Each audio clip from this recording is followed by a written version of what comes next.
Assalamualaikum warahmatullahi wabarakatuh. Oke guys, perkenalkan nama saya Cinta Monica dengan NIM A1D118093. Saya dari Universitas Jambi, pendidikan guru sekolah dasar. Jadi di video saya kali ini saya akan menjelaskan tentang pengertian lembar kerja peserta didik atau LKPD. Nah, pada lembar kerja peserta didik atau LKPD merupakan salah satu sarana untuk membantu dan mempermudah dalam kegiatan belajar mengajar, sehingga akan terbentuk interaksi yang efektif antara peserta didik dengan pendidik, sehingga dapat meningkatkan aktivitas peserta didik dalam peningkatan prestasi belajar. Widjajanti 2008 mengatakan LKPD merupakan salah satu sumber belajar yang dapat dikembangkan oleh pendidik sebagai fasilitator dalam kegiatan pembelajaran. LKPD yang disusun dapat dirancang dan dikembangkan sesuai dengan kondisi dan situasi kegiatan pembelajaran yang akan dihadapi. Sementara itu, menurut Depdiknas 2008, LKPD adalah lembaran-lembaran berisi tugas yang harus dikerjakan oleh peserta didik.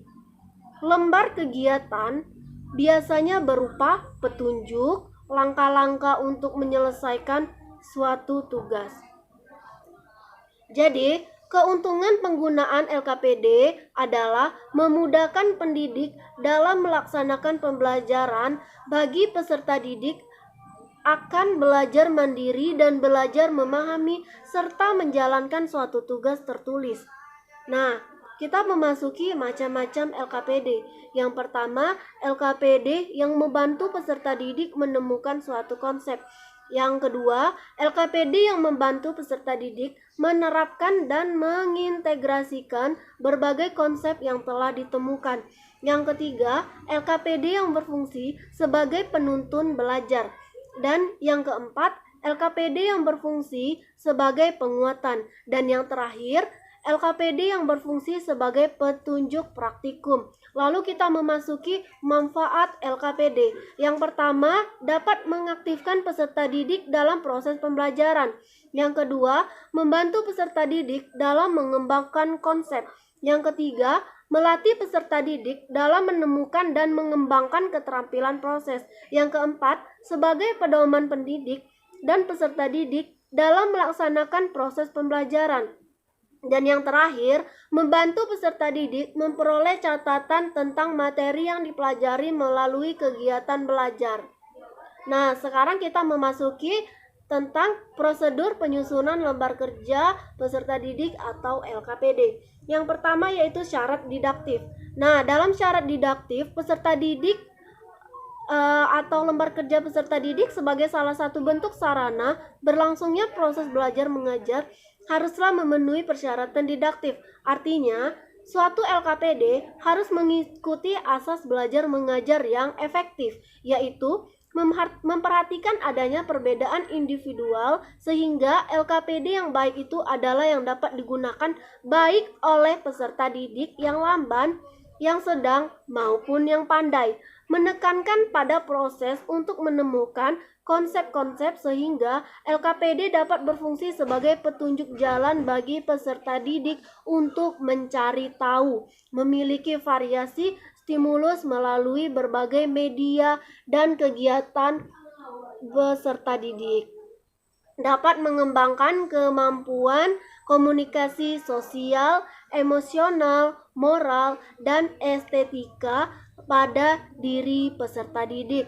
Pengalaman belajarnya ditentukan oleh tujuan pengembangan pribadi peserta didik, yaitu intelektual, emosional, dan lain sebagainya. Bukan ditentukan oleh materi bahan pelajaran. Yang kedua itu syarat konstruksi. Syarat konstruksi adalah syarat-syarat yang berkenaan dengan penggunaan bahasa, susunan kalimat, kosakata, tingkat kesukaran, dan kejelasan yang pada hakikatnya haruslah tepat guna dalam arti dapat dimengerti oleh peserta didik.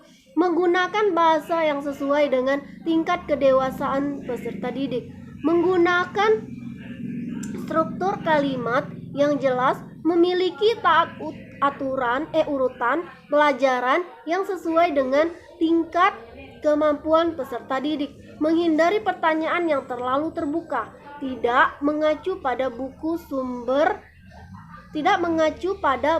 sumber yang di luar kemampuan keterbacaan peserta didik, menyediakan ruangan yang cukup untuk memberi keleluasaan pada peserta didik untuk menulis maupun menggambarkan pada LKPD. Lalu yang ketiga, syarat teknis. Nah, pada syarat teknis ini memiliki beberapa pembahasan. Yang pertama, menggunakan huruf cetak dan tidak menggunakan huruf Latin atau Romawi. Menggunakan huruf tebal yang agak besar, bukan huruf biasa yang diberi garis bawah.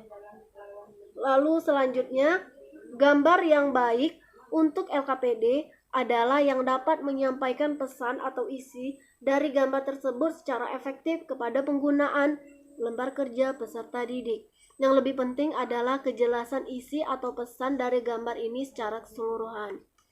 Dan selanjutnya, penampilan adalah hal yang sangat penting dalam sebuah LKPD. Apabila suatu LKPD ditampilkan dengan penuh kata-kata, kemudian ada sederetan pertanyaan yang harus dijawab oleh peserta didik, hal ini akan menimbulkan kesan jenuh sehingga membosankan atau tidak menarik.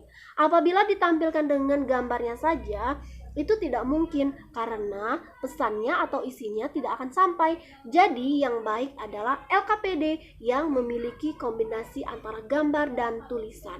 Oke guys, jadi itulah yang dapat saya sampaikan di video saya kali ini mengenai tentang LKPD atau lembar kerja peserta didik. Semoga bermanfaat untuk teman-teman semua. Saya akhiri, wassalamualaikum warahmatullahi wabarakatuh. Thank you.